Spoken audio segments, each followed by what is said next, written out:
की खरं तर राजकीय व्यासपीठ नाही, हे छत्रपतींचं व्यासपीठ आहे। आम्ही काही दिवसांपूर्वी निर्णय घेतला की आदरणीय दादांबरोबर राहायचं।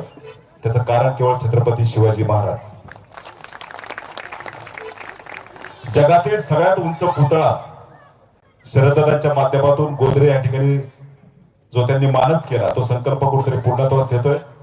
दादांनी त्यासाठी जी मेहनत घेतात आहे, मी खरोखर असा कुठला आजपर्यंत नेता पाहिला नाही।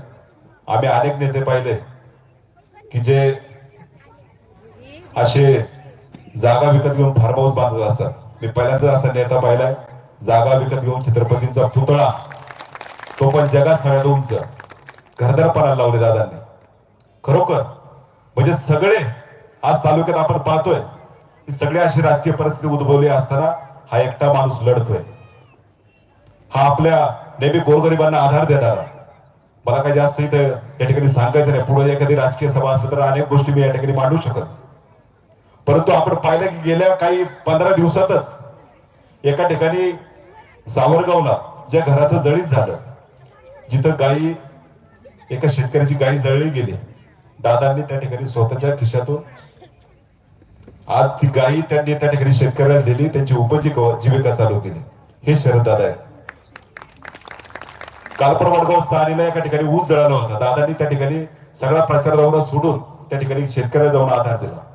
मला खरं तर जास्त काही या गोष्टीवर आता भाष्य करण्यापेक्षा आपल्याला खरं तर दादांचं या ठिकाणी मनोगत ऐकायचं, कारण वेळेचं निर्बंध आहे। परंतु आम्ही सगळ्यांनी 15 दिवस सगळी राजकीय पार्श्वभूमी बाजूला ठेवून तालुक्याचं विजन मांडणारा, तालुक्याचं भवितव्य पाहणारा, तालुक्याचं भविष्य पाहणारा आदरणीय शरददादांना या ठिकाणी जाहीरपणे पाठिंबा दिलाय। आणि इथे हिवरेकर आहेत, खोडतकर आहेत, माजरवाडीकर आहेत। मला सगळ्यांना विचारायचं आहे, तुम्हाला हे महानाट्य आवडले का? छत्रपती शिवाजी महाराजांचा जगात सगळ्यात उंच पुतळा झाला पाहिजे, हे सगळ्यांचं मत आहे का तुमचं? हात वर करून सांगा। दादा, या सगळ्यांची साथ तुम्हाला आहे, कारण तालुक्याचा कायापालट होणार आहे। तालुका एक आपल्या वेगळ्या दृष्टीने जाणार आहे, एक वेगळ्या उंचीवर जाणार आहे। जगभरात ओळख ती आपल्या छत्रपतींच्या माध्यमातून तर होतीच, परंतु जगातील सगळ्यात उंच पुतळा ज्यावेळेस होईल, निश्चितपणे तालुक्याचा कायापालट झाल्याशिवाय राहणार नाही। मी जास्त वेळ न घेता या ठिकाणी ज्यांनी महानाट्य या ठिकाणी सादर केलं ते आमचे सहकारी आनंदजी जोशी व त्यांच्या सर्व कलाकारांचे मनापासून त्यांचं पण स्वागत करतो। हिवरे गाव असेल, माजरवाडी असेल, खोडद गाव असेल, या सगळ्या पंचक्रोशीतून आदरणीय दादांवर सगळे प्रेम करणारी तुम्ही सगळी मंडळी, सगळ्या शिवभक्तांचे पण मी या ठिकाणी मनापासून स्वागत करतो।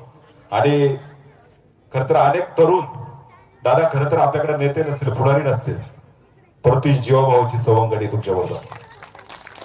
मगाशी आम्ही नाटकात एक प्रसंग पाहिला, ज्यावेळेस अफजल खान सारखं एक मोठं संकट राज्य स्वराज्यावर कोसळत होतं, त्यावेळेस छत्रपतींनी एकच सांगितलं, आपल्याकडे काही नसू द्या पण जीवाभावाची आपली मंडळी आहेत। निश्चितपणे दादा तुमच्याबरोबर ती सगळी जीवाभावाची सहकारी आहेत, आणि नक्कीच या स्वराज्याचा ध्वज तुम्ही उंचारल्याशिवाय राहणार नाही। आणि नक्कीच या सगळ्या जनतेला मनापासून वाटतंय की आपला माणूस आता आमदार झाला पाहिजे।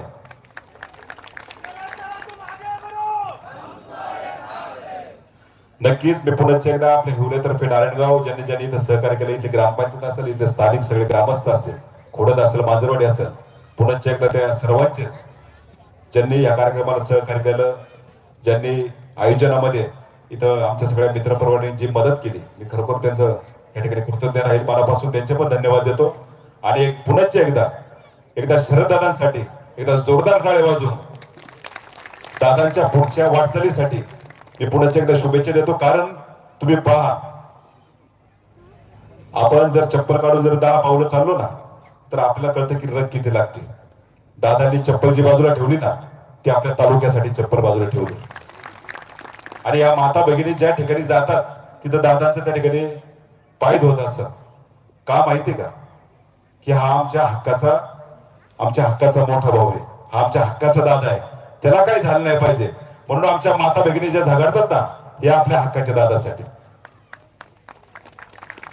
मी आता जास्त वेळ घेणार नाही, मी पुन्हा एकदा आपल्या आदरणीय शरददादा असेल, माजी आमदार बाळासाहेबजी दांगड साहेब असेल, सगळ्या मान्यवरांच्या ठिकाणी पुन्हा एकदा मनापासून स्वागत करतो।